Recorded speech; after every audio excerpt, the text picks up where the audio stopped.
Ah, mga kababayan, may viewers, salamat. Andito na po tayo kay Ma'am Rachel Abilong Malilong, yung grade 10 na estudyante na binigyan natin ng munting kahilingan. Andito na po tayo sa kanya. Grade 10 po siya. Siya yung may diferensya sa mata. Mga kababayan, andito yung sa likod si Tatay Sailito Malilong at si Nanay Amparo. Yun ho ang nanay niya. Grade 10 ho siya doon sa isang school sa Usab, Masbate City. Sa mga sponsor ho, salamat. Nandito na po kami. Tatanggapin na po ni Ma'am Rachel ang kanyang munting kahilingan na gamit pang school. Ito na po mga kababayan. Oh. Hindi naman to kamahalan. Importante may sponsor siya na ibigay natin. Sa mga sponsor po, ma'am, lalo na yun doon sa major sponsor, Ma'am Curtis. Ma'am Curtis, ganun, Ma'am Marie, Ma'am Yet, and then Boss Arnel E. Salamat. Lalo na yung sa mga sa Power Pride Batch 1991 sa pamamagitan ng aking page. Sana'y mapatuloy pa tayo sa mga darating na araw. Andito na po yung kahilingan ni Ma'am Rachel. Ma'am Rachel, ito na po yung gamit nyo, tanggapin nyo. Tapos, ingatan nyo po yan para sa pag-aaral nyo. Tuloy-tuloy lang. Basta kung sakali, hanggat may buhay, may pag-asa, okay. Basahin mo na yan.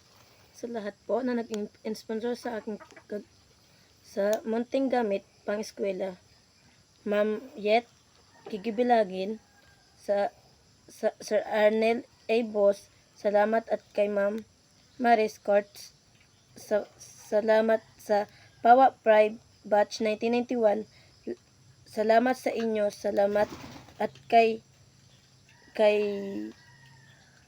Arnel.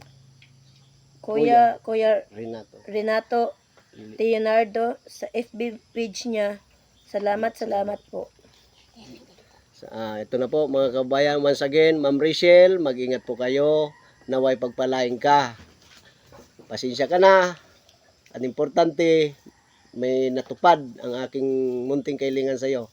Pagpalain ka, tay, pasensya na kayo sa mga hindi naman to kamahalan.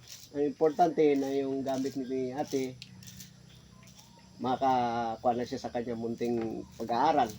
Patuloy lang kahit na ganito ang buhay natin. Salamat tay. Gabayan kayo pati yung bata, gabayan niyo si ate. Ate, salamat. Mag-ingat ka lagi. Pag palain ka. Salamat po mga lalo na yung sa major sponsor again. Salamat. Ang aking page, Renato Leonardo, ay bukod tangi nagpapasalamat sa inyo. Salamat, lalo na kay sa Batch 1991, Power Pride. Hindi ko na ma-mentionar, lalo na yun kasi sa dami nyo. Salamat sa aking mga kabatch, lalo na sa major sponsor kay Ma'am Marisi. Salamat po.